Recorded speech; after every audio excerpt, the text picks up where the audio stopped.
We're now a full week into Inktober. You may have noticed, but I've been keeping it really simple. I'm not following any specific prompts unless I find one that just sparks my interest for that day. And I'm kind of just letting my art make itself in a way. Like, there's ways to get inspired, and sometimes when you're inspired, you want to draw. What I've been kind of using the Inktober challenge for me is to kind of just sit down and try to draw something. It's not always going to come easy, and you're not always going to have a ton of inspiration pushing you forward. And I'm kind of trying to take this challenge as telling me that that's okay. You can just sit down and draw for fun. You don't have to have a big grand scheme and idea of what it is that you're gonna draw. You can just draw something. I'm trying to think, but I think last year was my very first successful Inktober where I drew something every single day. I used the prompt words and I had 31 drawings at the end of the day, but I wasn't happy with all of them and I didn't enjoy making all of them, which I think is equally important. I think people put a lot of stress on the Inktober challenge just because a lot of artists do it. It's like all over the place, heavier at the beginning of October and it kind of fades out near the end, but it's there and it's in your face. So if you aren't accomplishing it yourself, you can kind of feel guilty about it or feel a little poo-poo about yourself. I think what people are forgetting is that it's supposed to be something that challenges you to create something that you might not have made before. And for me, just sitting down and trying to draw every day, even if it doesn't always turn out, it's kind of a fun thing to do in shorter spurts like 30 days. And 30 days is a long time, okay? I'm not selling that short. I'm just not one of those people that can draw every single day forever. I draw a lot, but like thinking that I have to is what like makes me not want to. The part that people really forget is that Inktober isn't supposed to be torture. If you need to skip a day, skip a day. We're talking about your future art growth here. You don't need to sacrifice your current mental state, okay? Just enjoy it, skip it if you need to. That's what I've been doing. So you can kind of see how this sketch is evolving. I didn't have a general plan, kind of just a vibe, like sort of retro feeling. And I've been sitting down my characters a lot more. I like the silhouette of a scrunched up character instead of just standing there. Don't get me wrong, I like drawing characters just standing there. I could do that all day. But I've been trying to challenge myself to draw more casual poses, like sitting down, slouching, and things like that. And if you want to see all the Inktober drawings I've made so far, and the ones I plan on doing in the future, you can follow me on Instagram. I'm trying to post as often as possible, at least for this month. So feel free to check that out if you're hungry for more waffles. I see what I did there. I added a circle behind her to try and even out the composition, but I realized there's just still a little too much white space on the right. Am I a problem to you? So I decided to give her a kitty cat. And as soon as I did this, I thought maybe she's like a witch from the 1950s and she's got her little house cat. And then it made me think of Bewitched. I wish I had thought of it earlier because then I could have drawn some actual like Bewitched fan art. I don't know if you've ever seen that, but when I was younger, I was kind of obsessed with that show and I Dream a Genie. I went through a phase. The show's probably not as good as I remember. So now that the sketch is done, I lightly erase it and begin inking on top. I used a color erase pencil and I ran into a few issues where it wasn't quite erasing as much as I needed to, which happens and I should have expected. So they end up showing through even after the ink, and I'll show you what I do with that when we get there. But I'm starting at the top left of the drawing as always because I am right-handed and I want to avoid putting my hand into wet ink as often as possible. That seems like a weird way to say that. I want to avoid putting my hand in the ink as much as possible. I'm a very impatient artist, and I know that about myself. So this is a very important step. I have my little bottle of ink there on the left side of the screen. It's a Dr. P.H. Martin bottle, but I've been refilling it with Speedball ink. So I'm kind of okay dipping my pen in it. I've heard that you shouldn't dip your pen in your ink because it can cause bacteria to grow in there, and we're not doing any kind of science experiment right now.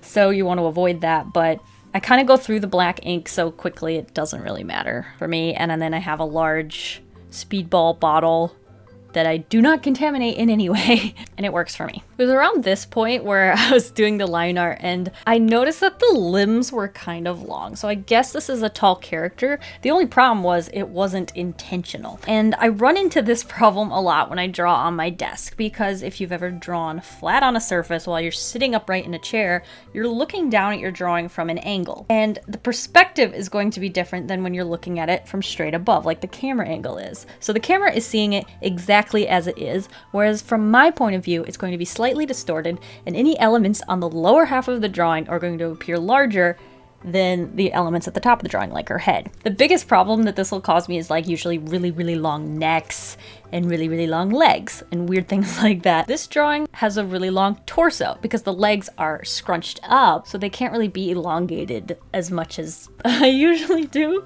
So it ends up being that whole middle section is a little bit long, and you might notice that. I'm not complaining, I'm just making a mental note that I need to be more aware of that and like check up at my camera. And I need to make sure that I'm taking more breaks and like lifting up the paper and looking straight at it and making sure that it's the way I want it to look before I go in and add ink. Now I'm actually taking a paintbrush and applying ink in a circle shape around the character. This centers the character on the page even though they're kind of leaning off to the left, and then there's that white space above the cat. By filling in a circle behind them, it centers them on the page and just kind of evens out the composition. When working with ink, it is very, very, very, very, very important to wait for everything to dry. So I gave this a good couple hours, but they recommend you wait overnight if you're a professional. After a few hours, I went over and erased it, and I didn't have any problems because I made sure that it was dry. I made sure there was no wet clumps anywhere. And this is when I noticed that some of the pencil is not erasing as much as I wanted to. So I decided, why don't I incorporate it more into the illustration instead of trying to hide it? So I decided to color in the cat with the same pencil I had used for sketching, which is a purple Colorase colored pencil. And I also did a little bit of shading, kind of just filled it in and made it look like a separate element compared to like the character. And I really like how it stands out. Then I also went in and used this pencil to add like blush to the skin. So around her nose and her cheeks, and then like elbows and toes and things like that. I think one of the things that inspires me to draw is faces and coloring skin. Like if I ever want to draw painterly, it's always the face that I want to draw, and I'll finish like painting the face and then I'll be kind of burnt out with that drawing and I won't finish the rest of it. I have so many started and not finished like full body drawings that only the face is painted. Abandoned art. It's just what I'm drawn to. It's just the part I like to do the most. There's nothing wrong with that, and I don't regret starting those drawings. I just have no interest in finishing them.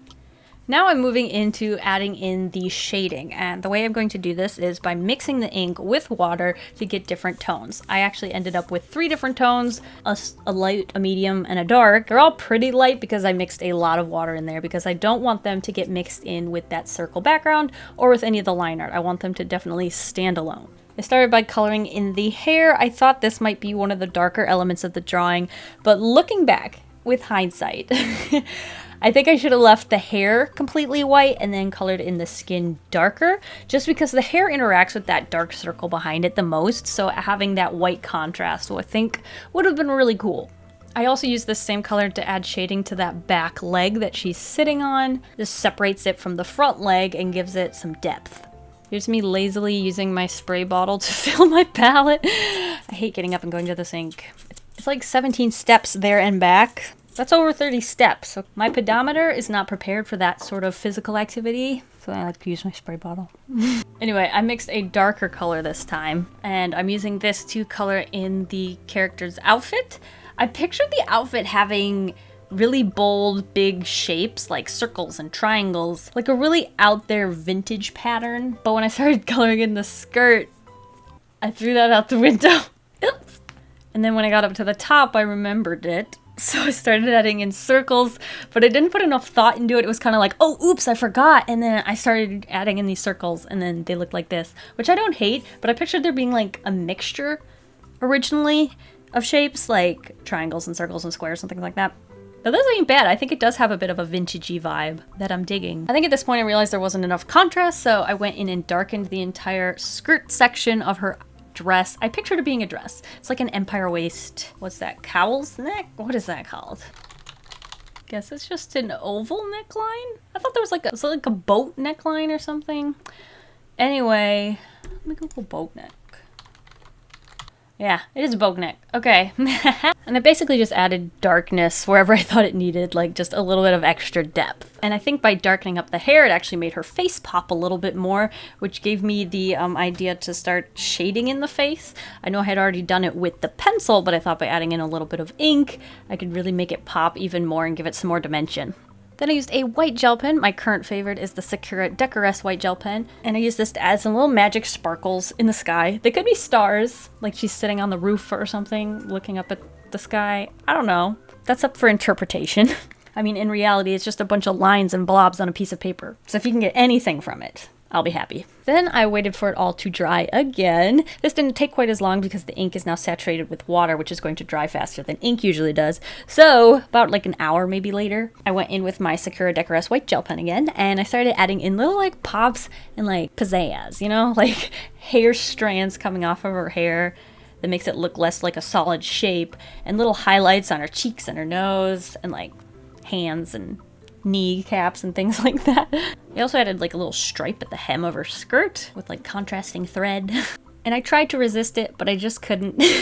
I added a big white line all around the entire character, separating it from that black circle. And it just pops. I just love it. It looks cartoony. It looks like a sticker. I'm not trying to like recreate real life here.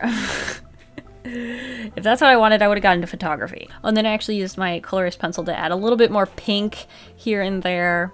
Basically, use it to fix anything I forgot. Definitely not my best, but also not my worst, so I'll take it. I think a big thing about Inktober is just being able to put what you drew today behind you, learn from it without letting it overwhelm you, and then starting up again tomorrow. I think that's like the biggest lesson that Inktober taught me last year, because I had quite a few where I was just like, I don't like this, but I shared it anyway. Not that you have to post the art you don't like. I don't think anyone should ever be forced to post something that they don't like. I feel like I have a platform where it's important that I show you that not all art is perfect. And not all art is terrible. So it's just, there's mediocre, okay? You can have mediocre art. I think giving up is the only way to fail at art. If you create something and it's not great, you've probably learned something from it, even if it doesn't feel like it. And feel free to hide it under your bed. Nothing wrong with that. Oh, I guess I added in some more shading.